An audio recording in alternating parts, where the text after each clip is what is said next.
always enjoy some risk, and some of that risk has got me into trouble. I was working for corporate for a lot of years. If I died tomorrow, I'd be replaced probably by the following week or 2 weeks later. I managed to get a job when I was 15. I was always a hustler. It's been driven from a place of not having, and I've got to change this. It's been the biggest 360 moment. You can't help but reflect when your child's that age. Gosh, you really are a child still, trying to do a lot of adult things. Grace is something that I'm working on for sure. That's something I haven't had. And I think that sometimes don't have time to sit in that moment and think, wow, you're really doing a lot. Panic is not a word that I would associate myself with at all. No one's coming to save me. Pivot was the word that I used instead of panic. A lot of entrepreneurship is actually about problem solving. Gosh, people want to see me win, and it was such a revelation. Some people don't want to see you win, and that's okay. No problem. We need that too. And within 3 weeks, I won my first deal, and it was a £20,000 piece of business. It's a lot of money, and that kept us going for like 4 or 5 months, and then I managed to bring in business after that. It pushed me to blooming do it, and I did. In terms of being a businesswoman and scaling business, doing lots of different things, I actually love being a mom. The children are always the priority, but there is sacrifice. She is way more respectful than I was, because my biggest fear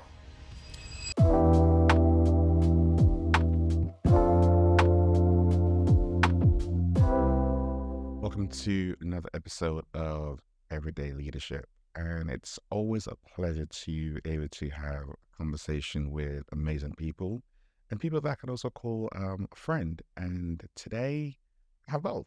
I have Scarlett Allen-Horton, who is the founder and director of Apar Vox Partners, a global multi-award winning recruitment firm. She is amazing mother.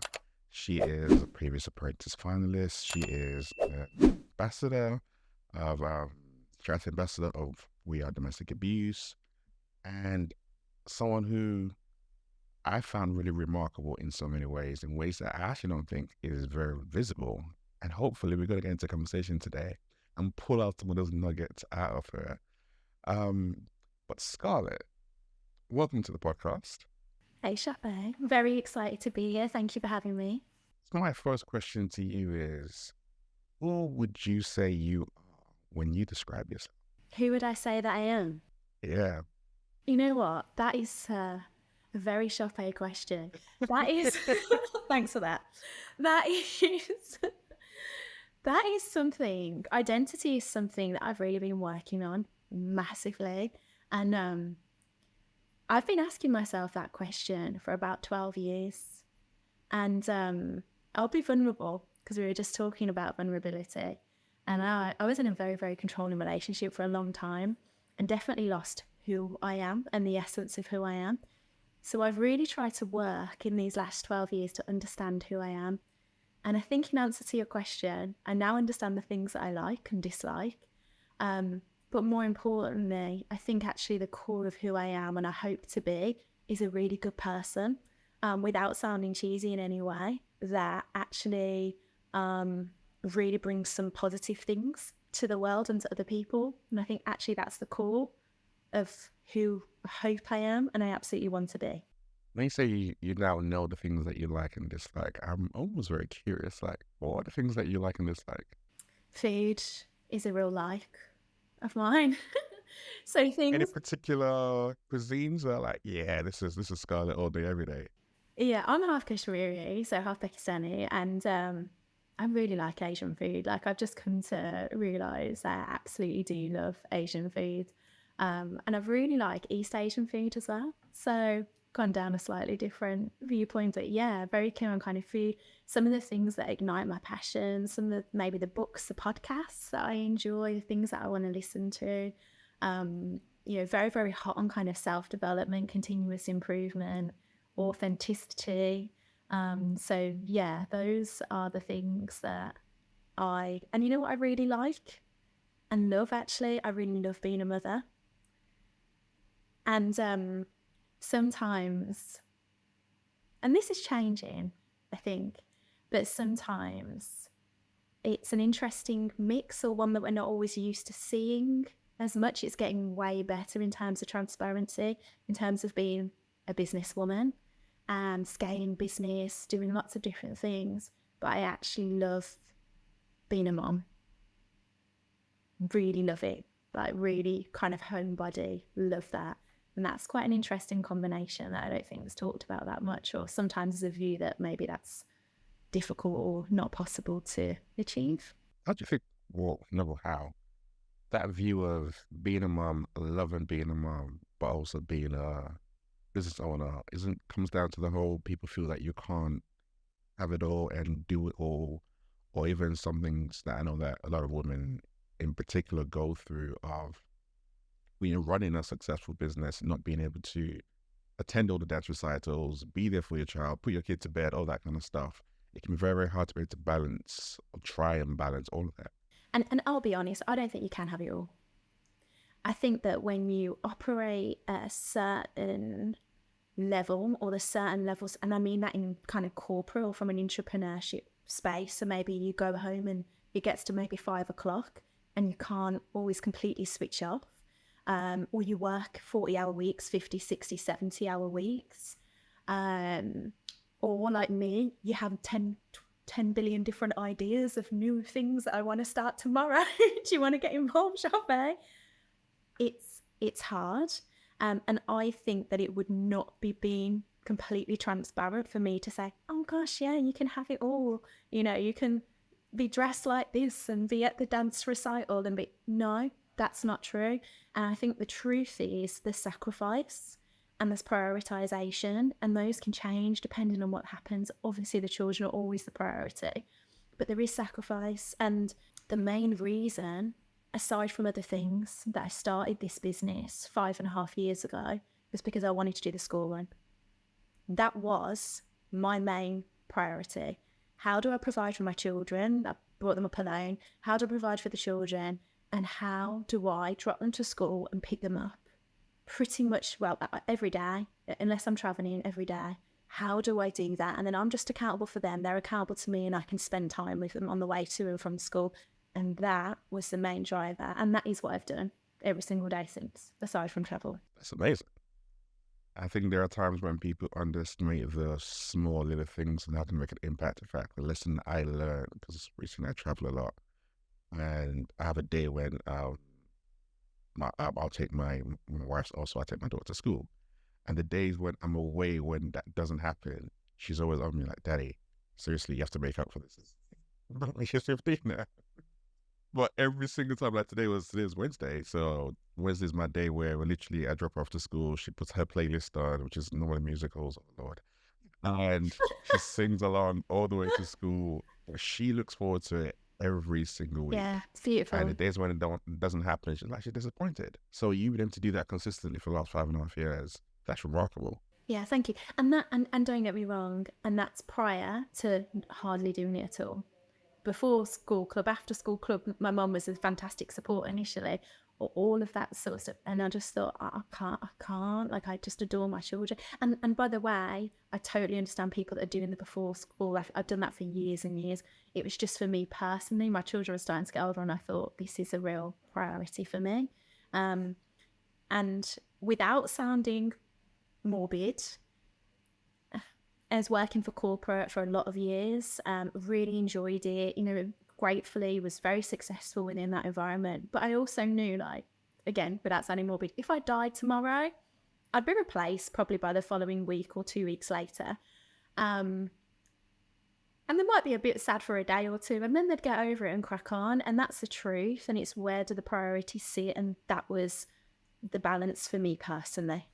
You mentioned your mom, and one of the things that I know you are very, very passionate about, you speak about, you mentor about, is around gender equality. It's around promoting women and ethnic minorities into senior roles. And I'm curious, how much of you growing up with a single mom and your auntie who both came from care and raising in an environment which had a lot of people around you, how much was that ingrained in you to then be in a position where you're like, I also want to make a difference because some of these people remind me of people like your mom? Yeah, 100%. That's, you know, a lot of Irish stuff there. Yeah, I would definitely say the experiences of growing up. We were brought up in inner city Birmingham, moved around a lot, saw a lot. I went into youth supported accommodation when I was 16. And I'd say that the environment of having formidable and incredible mom and auntie, um, very, very strong females, very matriarchal.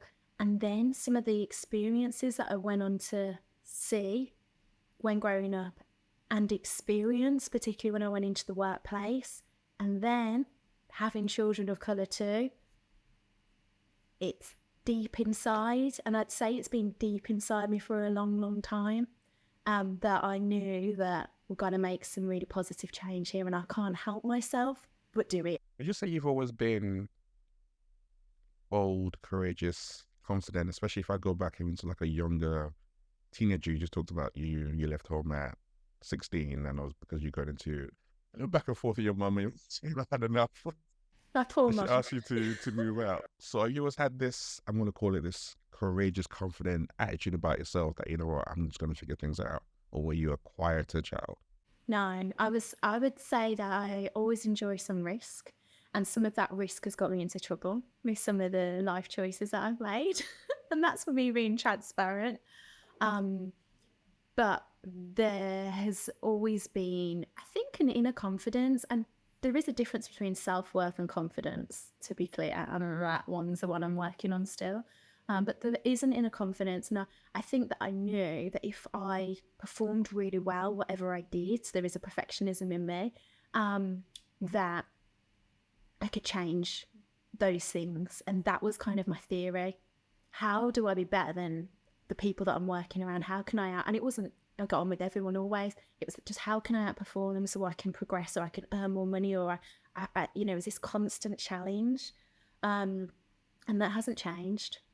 And I don't know if that is a character trait or if that is because of circumstances. I suspect it's some nature and some nurture. But I was that 16-year-old that was, working out how I'm going to jump on 3 buses to get to IKEA to buy a pot that I'd seen to bring into supported accommodation where I had no furniture. I was that person because, Chappé, I was going to make it happen. And if it was the only thing I had was that pot that I wanted with the nice handle, which I've still got, I would like to say it's my rice pot, then that is what was going to happen. All these years, you still got it? Still got it. I cooked rice in it last night. I tell you what, IKEA, you can't go wrong with some things. And we are not promoting them. But, and I've always had that kind of, and it's served me, and sometimes it hasn't. I've made loads of mistakes. And I do think, and I don't know if you can relate to this, I think part of you has to be a little bit delusional to do some of the things that I've done. I don't, in my head, I'm like, it's just going to work. And sometimes it hasn't, as I say, and sometimes it has, but you almost have to be like brave enough to even think that it's possible. And it is a bit of delusion, for sure. That's why I guess I'm surprised when you say there's a difference in confidence and self-worth. And you say you're working in a self-worth piece, but then you hear you say that for you to have that brazen approach, that audacious approach, which I 100% agree with, you have to be delusional sometimes. For me, that also goes into self-worth though. So I think there's different parts of self, isn't there? Not trying to make this a therapy session, but I do love therapy. So I think there's different parts of self. So I think in work and in professional circumstances, you can bring a certain self, and you probably find that when you're in big corporate rooms and you're leading, conversations with very senior leaders and you're influencing them, it's a certain self that you're bringing to that environment. And maybe you're a different self when you're in the car with your daughter taking her to school, and there's a different vulnerability or a different softness. And I would say that's what it was. So within this environment of achievement, one thing I always knew I needed was money. I didn't come from money at all. Very, very humble background. I then had children very young and I had nothing. And I was like, there was an absolute scarcity mindset. And it's something I still struggle with sometimes in terms of having that scarcity mindset and trying to change it to abundance and seeing it as energy and all that good stuff.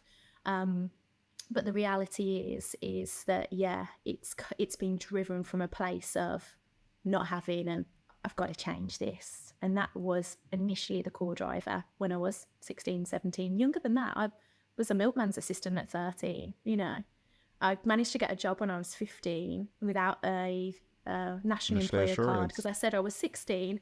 I mean, I was always a hustler, trust me, always, always. 16-year home at 19, it was 19, 20 when When I was you had pregnant you got with my pregnant, first 20, you daughter. had your first Yeah, yeah. daughter, and then 24, you had your second one as well. Yeah, I think 23 or 24. Yeah, yeah. So you started off quite early, Yeah. and now I'm guessing when you look back, your daughter's obviously first, was your first daughter, is past what? First daughter's about to be 16 next month. Yeah. Like to say, The she was the same same age I age that was you when were I when left you. home. Yes. Let me tell you something. It's been the biggest 360 moment of my, that's when I met their dad. I was with their dad for a long time, prior to splitting. And that's, I tell you what, the biggest 360 moment. Even now, I can't believe that because she feels so young to me. And it's made me probably view myself at that age now, because you can't help but reflect when your child's that age, with much kinder eyes, and realise, gosh, you really are a child still, trying to do a lot of adult things. How much grace do you extend to yourself when you look back to your start having children young and still being able to achieve so much? Something I'm massively working on. Yeah, grace is a beautiful word, and I think something that I'm really working on. And I think her about to turn 16 has really helped me to look at it all through quite different eyes, and probably have some moment. And I hope to think I'm pretty humble, but like be a bit proud of more, just like, wow, like you really did have that get up and go from a very, very young age. Because my daughter's the creative, Chopin. She's a creative. She's not sure what she's going to do. I was working 10 jobs by your age, so, so I realise that different people are different, I love that about her. But that's the reality, and grace is something that I'm working on for sure.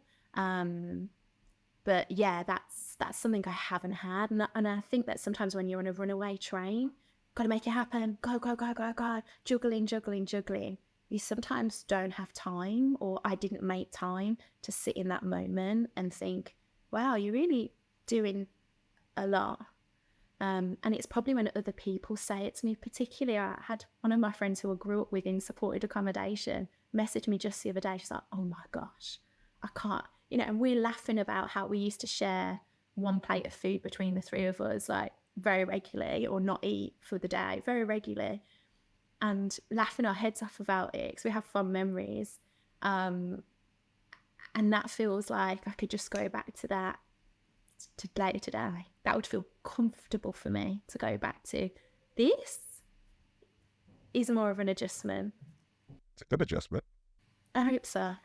And I think when people listen to that, they think, yeah, but you know what, you have an amazing firm that you've kind of built out, and you've won lots of awards, and you have a 7-figure business, and you're, like I said, you're a mom of 2 amazing kids, and you seem to be winning in every single space that people look at you externally. But that's why I think it's always interesting to actually really understand people and their drivers, and even the journey there, regardless of what achievements you have, there's still a lot of, I guess, battles and challenges that we are all going through because we are all human, regardless of what you see. Yeah, and I've definitely sat identity, and we talked about this at the start, is really important. And sometimes I'm learning. I wouldn't even say I've learned. I think I'm coming to terms with the fact that identity changes. Your own identity, innately who you are, I don't think changes that much. I think you evolve amazing, but I think the core character is kind of who you are. But identity, I think, does change and needs to change. And for me personally, I've sat in, outside of work, probably quite a traumatized place personally, of thinking that a certain circumstance was my identity, and that's impacted and affected every single area of my life. Everything that I've gone on to do, it has impacted. And something that I'm now realising, and it is only recent, genuinely, is that maybe that identity I don't relate to anymore. And maybe it's time for me to let go of that identity, because that's holding me in a certain place that doesn't serve me. And maybe I can flow into something different. And it's almost like daring to do that, because that's very scary. There's sometimes a comfortability in what doesn't serve us, but yet is familiar to us. And it's very scary to do something that feels unfamiliar, but actually could serve us so much more. So what is it that will drive you and shift you to step out of what doesn't serve you and fully step into what will serve you? Honestly, believing that I can. Yeah, I think when you've had a certain mindset, and sometimes you can believe what other people or someone has said to you, and it can get right at the core of who you are, but that isn't correct. And it's listening to your voice louder than anyone else's, and that has been a 20-year process, honestly. Yeah, but I can feel that I feel happier and connected to myself. And I think it's trusting yourself. And when you've not always made wise decisions, because things can look good, oh, the business, so this, oh, you're doing keynotes, oh my gosh, amazing. But trust me, I made some real mistakes that have affected all of us, me and my children, very much so. And the way I've gone about things certainly hasn't always been the best way now. It's sometimes scary to then think I can trust what I think, and I can trust myself. So that has been the big challenge. Right at the core right now, Chafe, but yeah. One of the things that I said right at the start is I like speaking to remarkable people. One of the things that strikes me about your journey that I think makes you remarkable actually is when you think about you talk about the 20-year journey in theory, but in that 20-year journey, you had 2 children. You were in a relationship which kind of related to where it was like it wasn't the greatest relationship, which had a lot of trauma attached to that. And even before you started Harper Fox 5 years ago, you had 3 organizations that you worked for in recruitment.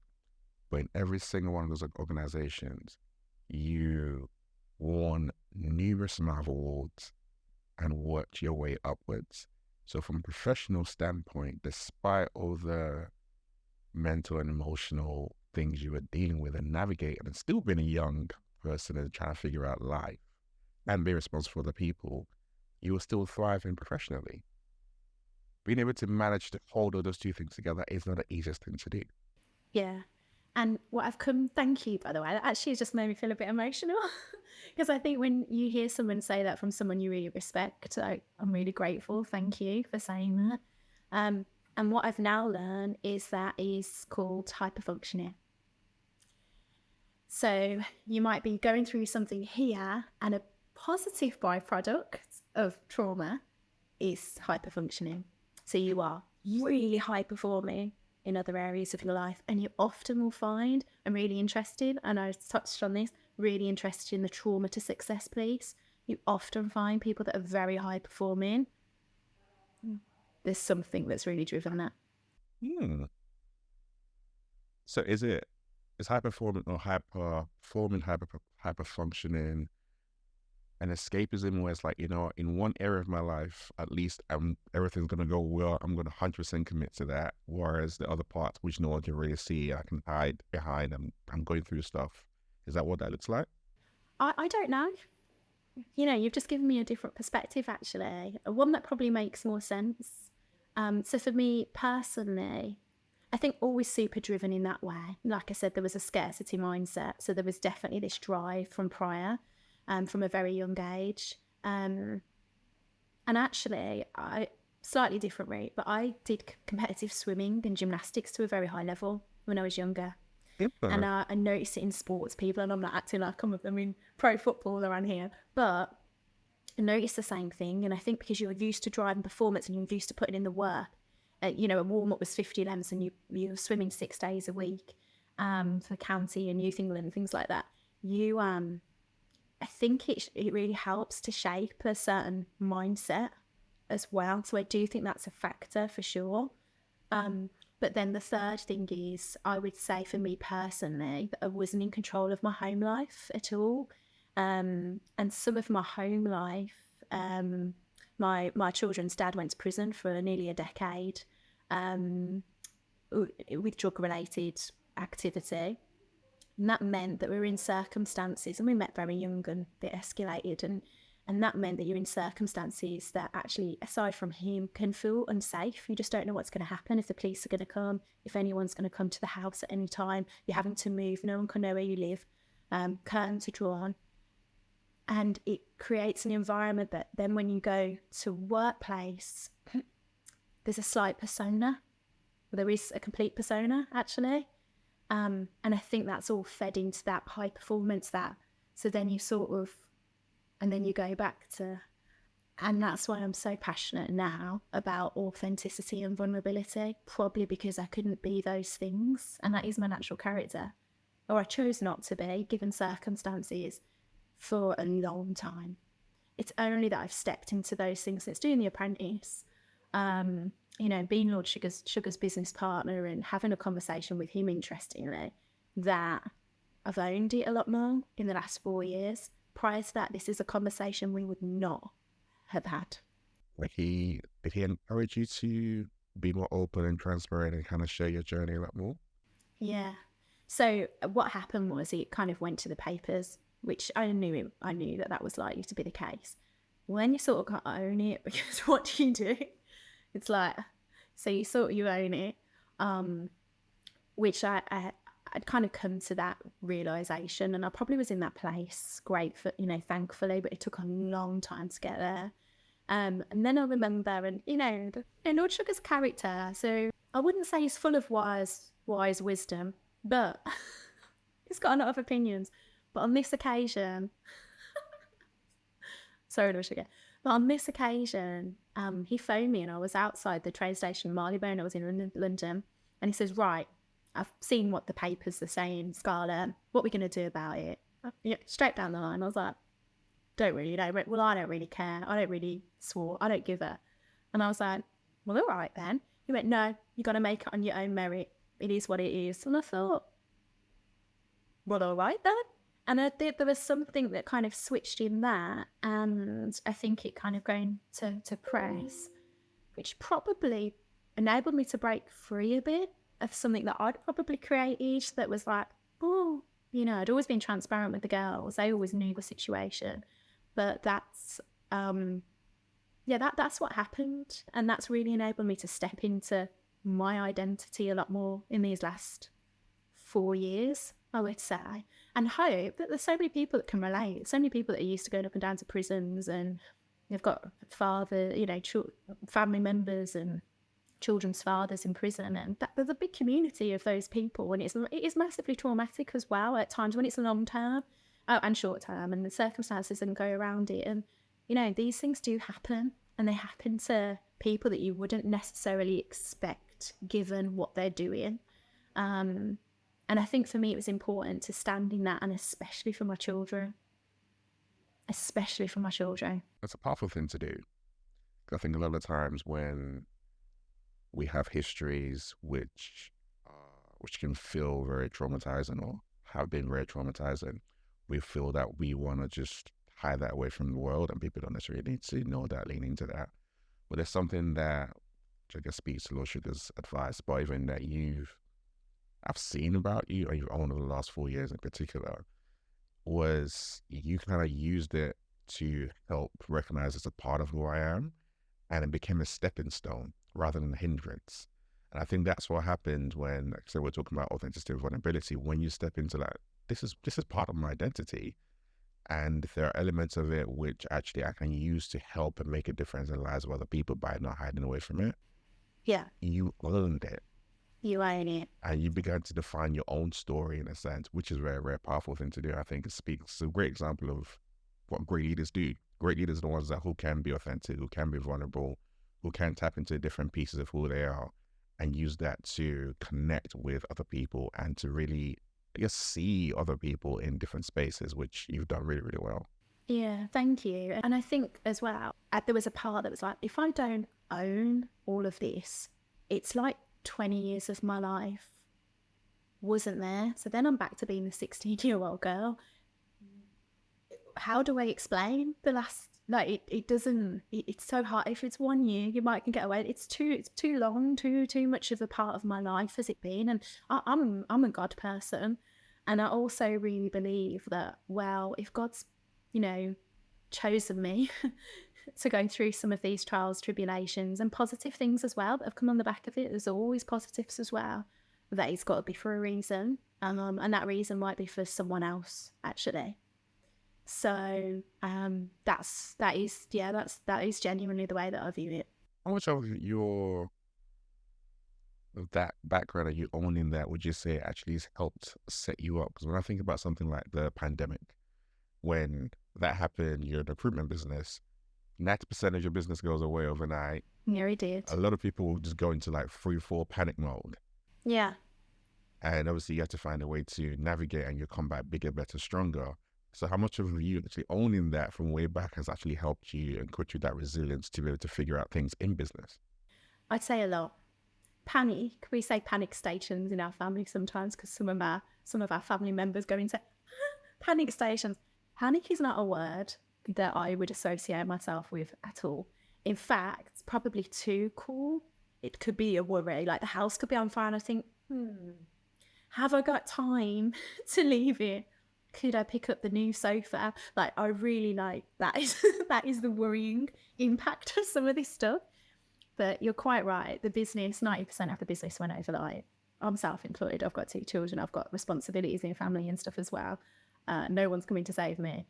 And I just thought pivot was the word that I used instead of panic. Pivot. We're just going to go into a new sector. And we did. And actually that's our core sector now. That's what's grown our business by like 63%. We just went into energy and renewables. And it was the best move that we made. So I'd say a lot of entrepreneurship, a lot of life, but a lot of entrepreneurship is actually about problem solving. How do we make it happen? That hasn't worked. Okay, what have we learned? How do we make it happen? How do we make it happen? Because if you're getting upset and panicking about this, it's going to take 50,000, sometimes 50 more tries to get to here, to get to where you need to. Do not stop at first hurdle, and that was what happened. What are some of the things that you have learned as a business owner that have surprised you? I came from a really cutthroat environment before. One that I did really well in, had lots of associates. Didn't get too close to people because I couldn't be my authentic self, but got on really well with everybody always. Great relationships. But that environment or those environments were highly competitive. Everyone's like this. Not everyone's collaborative. And maybe that's the environment the environments that I came from, because recruitment can be a bit ruthless. And I really realised as soon as I set up the business, gosh, people want to see me win. And it was such a revelation. And not everyone, you and I both know that. Some people don't want to see you win, and that's okay, right? And that's fine. They're not your people, they're not your tribe, and that's probably some stuff they need to sort out themselves, and that's fine. No problem. We need that too.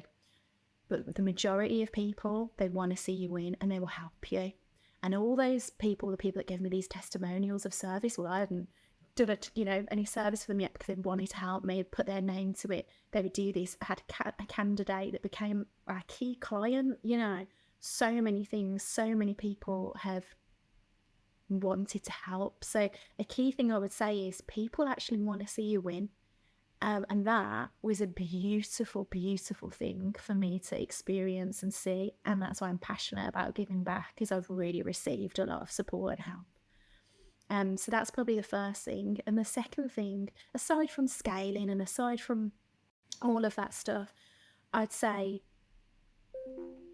do something, and this isn't easy, this is a journey, but that is bringing you some contentment and fulfillment.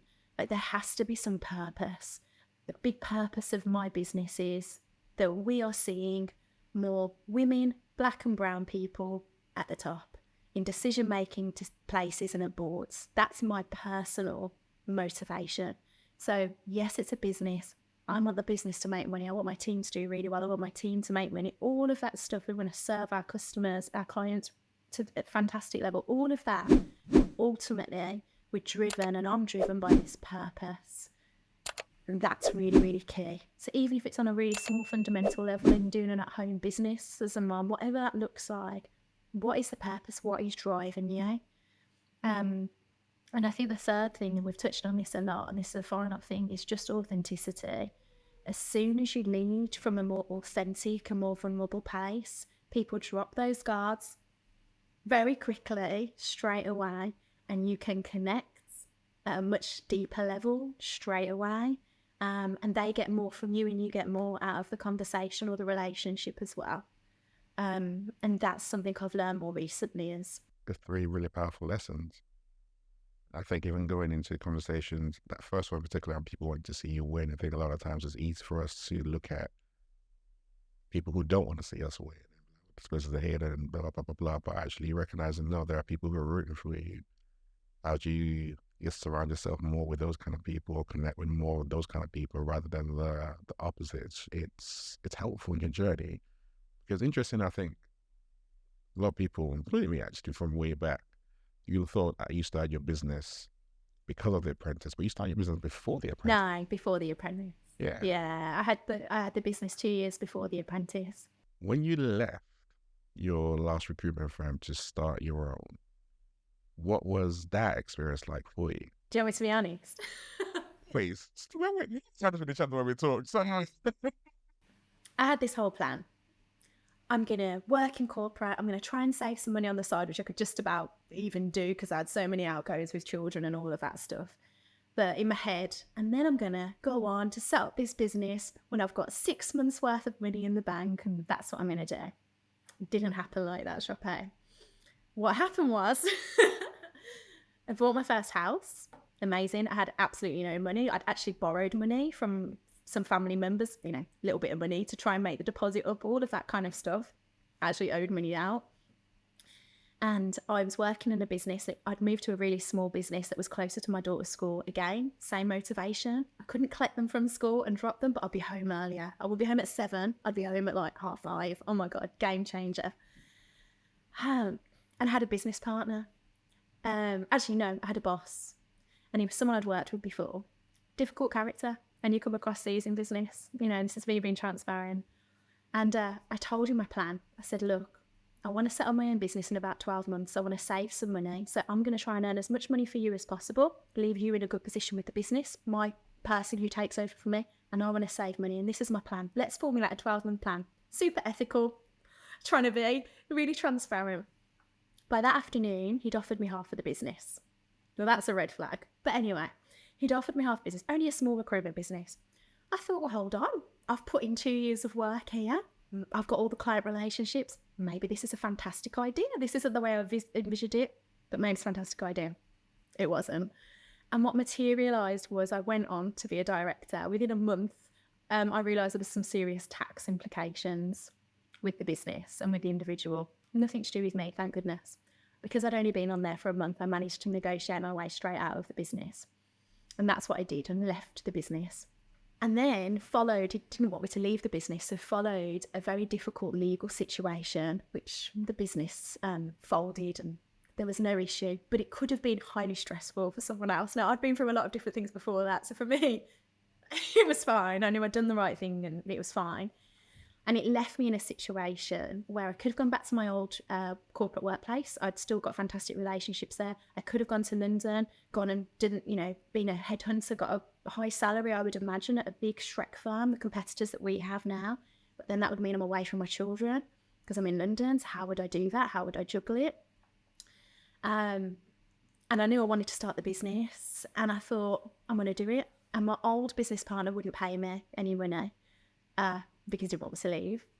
So I didn't get the salary and I thought I'm going to do it. And I knew I had the money to cover my bills that month. I knew I didn't have any after that. No one, that was it. That's it. That's how it is. I knew I could cover my mortgage. I knew I could cover the first things. And I didn't have the children after school club and stuff because I was there. Took them out of that. And that's what I did. So I had 3 weeks basically to bring in business. So I created a website. I created my whole proposition. I was writing copy at like 3 a.m. There was no AI. I was writing all of that. My mum was unwell, staying with me on the floor. She'd had a back operation. So she was like distraught on the floor on morphine. Didn't matter. We were still going to make it happen. I got 2 young children at home, still going, writ this whole thing. And within 3 weeks, I won my first deal. which is really quick.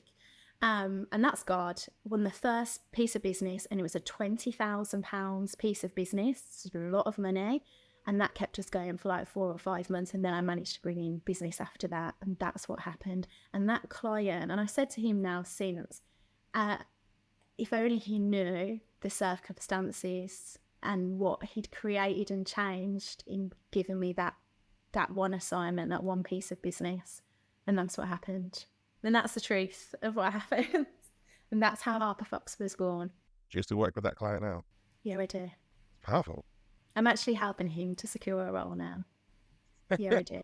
And I don't know if he looked at me and I went to site and saw the desperation or what, but he went, yeah, I'm going to give it to you. And I thought, and that's what happened. I didn't have a business account. I didn't have an accountant. I didn't even have money to go and to be sorting that. My accountant was helping me before I ever paid him. Thanks, Jason. That's what happened, and he helped me to navigate. Get yourself a great accountant. I tell you what, that's a piece of serious business advice, because that relationship is the most instrumental one apart from everything you do, because that person will really help to advise you, and he really helped me to navigate my way out of that business relationship. And don't get me wrong, I'm so grateful that happened, because you know what, it pushed me to blooming do it, and I did. And that's the truth. And I learned some great things from that. I learned that, you need to look at a company's books properly. You don't just become a director of the business in one afternoon. There's tax things that you need to make sure you're on top of. Like, I learned a lot from that. I'm so grateful that it happened. But yeah, that was actually how the business was born. Where did the idea for you to go on the Apprentice come from? I was sitting at my kitchen. Well, I didn't have a kitchen table. What am I talking about? The house was tiny. I was sitting at a table in my living room that we'd eat dinner on, and it was 11 o'clock at night, and I was working, and I saw Lord Sugar, come on the TV. Man, I'm looking for my next business partner, and you, and all of that. And the applications were closing by 12 o'clock that night, and this is honestly what happened. And I thought, well, I've got a business now. Maybe he could invest in my business, because I didn't have a business before. And I thought, I'm going to apply.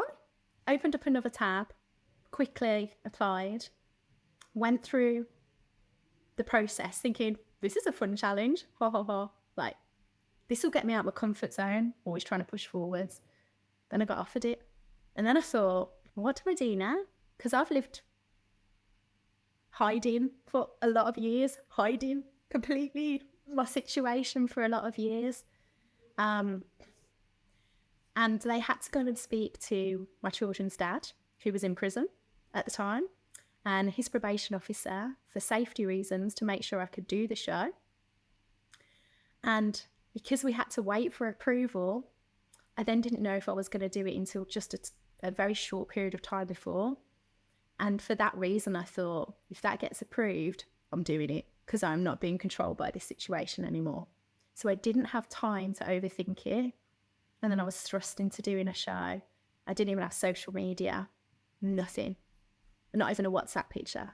That's a remarkable story. And something that you just said around the fact you didn't have enough time to overthink it is what kind of pushed you forward. Whereas I think there are times when we overthink it, overanalyze it, would have talked myself out of it. I would say just took yourself out of it. You lean into that doubt, into that negative self-talk, but not giving you that space, or not having that space for you to do that, is kind of what can help you to move forward sometimes. Same with the business. Didn't have time. Got to make it happen. Same thing. I'd thought about it ever since my first day of going into recruitment and thinking, I can just do this myself. I'm confused. But years later. Because years later now, when you look back on that journey from where you started, having to do it, getting the Apprentice, coming out of that, getting the investment afterwards, but then the leaps and bounds you were able to make, navigating COVID, which a lot of firms didn't make. A lot of firms have been existing for years, didn't make. It's really tough. It's been tough since, yeah. Yeah, the age of yours, and you've just pivoted and done really, really well. What are you most proud of when it comes to Harper Fox so far? I'd actually say the thing that I'm most proud of is the team that I've built around me, because they're phenomenal. And they seem to think that it's great to report to me and be in this business. And that feels incredible from people that I respect so, so highly, who are wonderful. And it's such a high performance culture that we've got here. And it's not driven from pushing KPI. I'm no interest in that. It's driven because people want to do really well.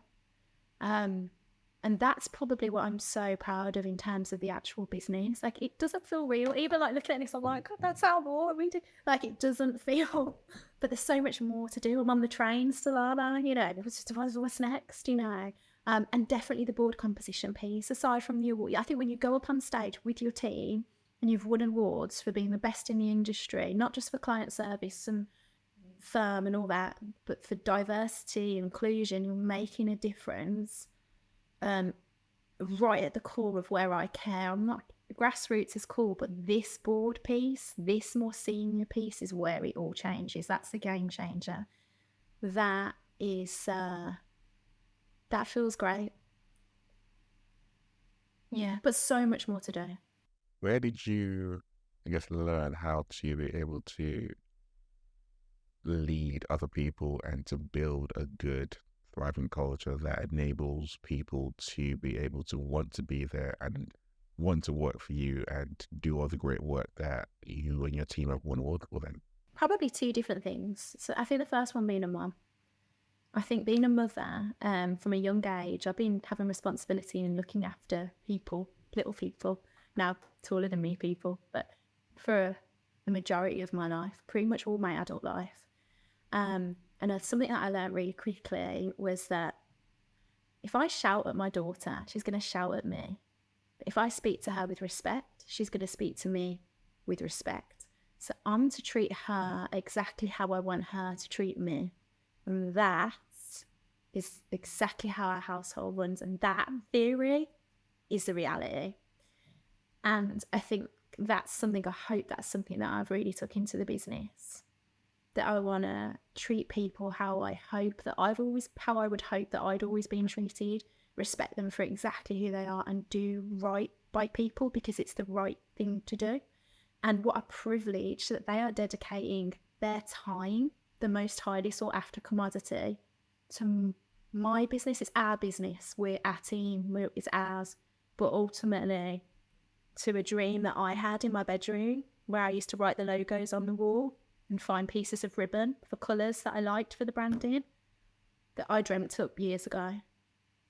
And that is such a privilege. So yeah, that's what I'd say. And then prior to, I worked in corporate, and at 19, before I was pregnant with my daughter, I secured a secondment at Virgin. I used to work. And I secured us a fantastic experience. I secured a secondment to take over the team that I had been sitting in. And that team was a team of 15 women, all older than me, ranging from, I'd say, like mid-20s to early 60s. So when you're 19 and about to be pregnant, but I didn't tell anyone for 5 or 6 months because I wasn't sure how that was going to go down, you learn very quickly that you need to gain respect from people, you know, and the way to go about that is not to be dictating. You know, it's to be really credible, to be really great at what you do, and then to treat them with great respect to get the best out of people. So those two things I'd hope to think. I've still got loads to learn. I'm open to any learns that you want to impose on me, but I think that those are the two things that have probably shaped the way that I look at business culture and leadership. I was leaning in from that first one around being a mum and looking after people. It's a good one. I remember when people was asking me a question around leadership. I was like, actually, I learned a lot from having the kids at 23 and being married at 22. That all those lessons from home is what I took into work. And I think a lot of times people reverse it. I need to become professional. I'm like, no, like the best place you're going to learn to be human is going to be at home. And if you can take those lessons, the good and the bad, and take that into work, it actually sets you apart because most people aren't doing that. Most people think they have to perform and put up a facade. Whereas when you lean into, like you said, being authentic and being real, being what's you can connect with people, and that's what actually endears them to you as well. And that actually got me thinking, the door's about to turn 16, you left home when you were 16. What has that journey been like for you as a mum, navigating, having a chance? How you were at that age and how you were, like you said, you were a challenger, you used to push the boundaries. How have you managed to be able to navigate parenting a 16-year-old child? Yeah. You know what? People say a lot. Teenage daughters. We hear teenage daughters a lot. I feel like that's more the buzz. Oh, teenage daughters are terrible. Oh, you've got 2 daughters. Oh, yeah. I found it the most joyous experience. Genuinely. Now, do not get me wrong. There has been time when she has walked out of the house. She's walking down the high street. I'm following her with the car. Get in the car, Assisi. And my daughter's name. Get in the car. Nope. I'm like, you've got no money. You've got nowhere to go. I don't care. We've had them moments. So don't think that I'm coming from a place where that's not real. We absolutely have. But what I love about that is that's leadership qualities in my book. And I'm here for leadership qualities. And I was challenging because I'm a disruptor. I want to change things. And I think that I have thoroughly enjoyed it. And I love babies and all that. And that's amazing. And, you know, I'm going to make the organic food and I'm going to iron the baby grows. And that's fabulous. But I tell you, every stage, especially as they're getting older and they're young adults, to learn them and to understand them and to hopefully make them, you know, encourage them to be great people in this world, has been scary at times, and has been so joyous. And I think now looking, and it's been damn hard, don't get me wrong, there's times when you're, you know, and you're working 7 till 7 and you're trying to make dinner and you're trying to clean the house and the baby's up in the night and you're feeding the babies and one's in the bed with you and one's head's over your head. And, you know, I really know it and, you know, I get it. I really, really do. But I look back at it all now and it's been really hard work at times, but gosh, it has brought me so much joy. And for me personally, I've just loved being a mum. And I am thoroughly enjoying the age she is. And she is way more respectful than I was, be honest. She does not push the boundaries. And she still pushes boundaries, but not in the same way I did. But I actually really try and work with her because my biggest fear is a relationship that's broken down with me, and her leaving the house. Because I do not want her to repeat a cycle that I did. Because although I'm grateful, I think I probably made it 100 times harder for myself. And it has been a real journey. And a journey I'm now grateful for, but one that I guess you want your children to maybe have a slightly easier route than you. I know that's not life, but that's the truth. So, yeah, that's something I'm very protective of. My relationship with both of the girls is priority. I mean, listening to them, you know, how I can support them. And I don't always get it right, but, you know, that is really, really, really key. And me not pushing my own thoughts on her. So I'm very ambitious. She might not be as ambitious as me. She's a whole different person to me.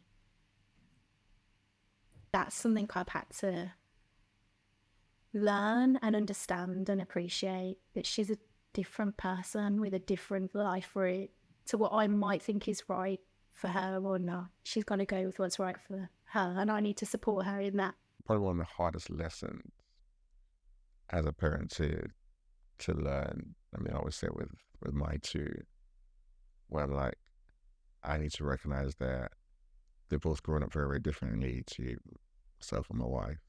Different generation. We've created a different life for our kids because that's what we wanted to do. Therefore, the struggles that we had, they're not going to have. And therefore, they're going to look at challenges a lot different to what we do. So how can we create environments, or not create environments, but how can we create, in a sense, challenges or help them to understand challenges in their own world? Yeah. Which is nice to say, but there are times when you're just like, seriously, like, come on. 100%. You know what? That's really sweet. And there are times I have to just pull myself back. I'm like, remember what you said. This is their world, their generation. How do you lean back into that and connect? It is not easy at all. It's not easy. It's so hard. And I'm like, go down the college route, down the university route. I'm not sure if I even want to go to school. I'm like, I've worked so hard for you to go to this school and I'll drive you there. I just don't think I want to go in this week, Mum. No, she's got to go to school. But what I'm saying is it's the perspective. I saw a brilliant piece of research. It's long, so I won't go into it. But it's basically saying that your experiences shape your perspective, negative and positive. And I talked about mine definitely being a scarcity mindset. I don't see that in my children. And don't get me wrong, we're not living some big lavish lifestyle. I don't see it as much. Now they need a bit of that. So she's actually just got a job. So she's going to have a reality check. She's earning Good. £6 an hour. So she's about to have a reality check of what hard work really means and what you get for that. So I'm looking forward to seeing that unfold. But the truth is they haven't experienced the same things that you and I have experienced, and they will experience, and they have experienced different things. You know, and what I kind of love about the girls, they're so down to earth, and you know, we've the area we live in now is, you know, we've got a small house, but it's an affluent area. So some of her friends, they literally live in mansions. I kid you not. I'm like, I'll pull up like, what the hell? Like, do we need to buy a ticket to get in here? Like, crazy. And then some are just normal people. And yet they've also lived a life where they're very used to going up and down to prisons for visits every week. So they really have an understanding of two different worlds, and that is what life is about. What a remarkable journey. And I guess as we kind of move towards the end, you launched your brand recently. Tell people about that and why. Well, you encouraged me, first of all. Thank you. I give you all the flowers. I only have a plant, and that is from IKEA. Yeah, I really feel like I want to do more, and I want to give more beyond Harper Fox Partners, main business. And I knew I needed a landing space to do that. And so, yeah, again, going down a much more personal, authentic route. The business hasn't got my name or anything like that at all. And I didn't ever want it to, but this is a me thing. And Scarlett Lily is my actual name. And so I branded it as me. And basically, I'm really passionate, I guess, about speaking. So more keynote speaking, more panel discussions, spiking more, hopefully really interesting conversations, sharing journey and authenticity to others, to empower females in particular, or people, but females, especially women of colour, again, back to my Harper Fox purpose, through coaching, through conversations, mentoring, and building eventually a community where we do events. And we were just talking about, I don't exactly know what that vision is yet. I'm still unfolding, but I foresee that to be the way forwards. And I feel like with Harper Fox Partners, you know, we'll hopefully get to a point where we can buy out our investors, we can scale this business, we can sell this business. I foresee that in the journey, and then this is the passion as well at the same time that's hopefully just building gently in the background. I think there's something around power of storytelling which you do really, really well. There's something around, I mean, paraphrase or rephrase, the power of authentic, genuine, vulnerable storytelling, Yeah. which you do really, really well. Because people need to hear the real truth and need to hear that actually building a business is not always easy. It's not always like, I've got a plan and things are going to work out. It's navigating things like the pandemic. It's making mistakes like that directorship and learning from them, and then being able to build and grow into something else, and so much more. It's even taking some of your life experiences and being able to turn that to build the right culture for you. So there's so many different things that you're constantly navigating as a leader, as a founder, as an entrepreneur, that people don't tend to think about, and it can be easily glossed over. And you just look at all these different trailblazers and think everything's all made. But you would dispel a lot of those myths in the way that you talk about your journey quite openly. And I think that's something that people need to hear more about. And hopefully they will connect with you and get you on those stages, get you speaking to men, but more importantly, more women, just to encourage, inspire, and help to kind of build them up in the way that you've been doing so far through Harper Fox. I hope so. Thank you, Shafi. And it's my last question to you then be, how do you define leadership? So I had to think about this one for a second because it's a big question. And I feel like it deserves quite a simple answer. For me, it's to lead people, and people that respect you and trust in you to lead them. And there's so much more I can say. I'm in this space, you're in this space. I can talk about collaborate, I can talk about all these things. But I think ultimately is to have vision and to lead it, and to hopefully get the engagement of people along the way for you to all drive forwards in the same direction and execute. Information around Scarlett, lady.com, around Harper Fox. All the information that you can work with Scarlett organization will be available for you in the show notes. But thank you very much for today, for your time, for this conversation. I have thoroughly enjoyed it. I've learned something about it, which I think actually now, which has been really good. But more importantly, I know a lot of people will be able to listen in and tap in and be encouraged and be inspired just to move forward and not to let their personal circumstances also hold them back. Actually turn that around and use that as a way of in a sense to supercharge them and grow. So thank you very much for sharing. Thank you. I've loved it too. Thanks, Shafe. Thanks for everything you're doing as well. Everyday Leadership. We'll see you next week.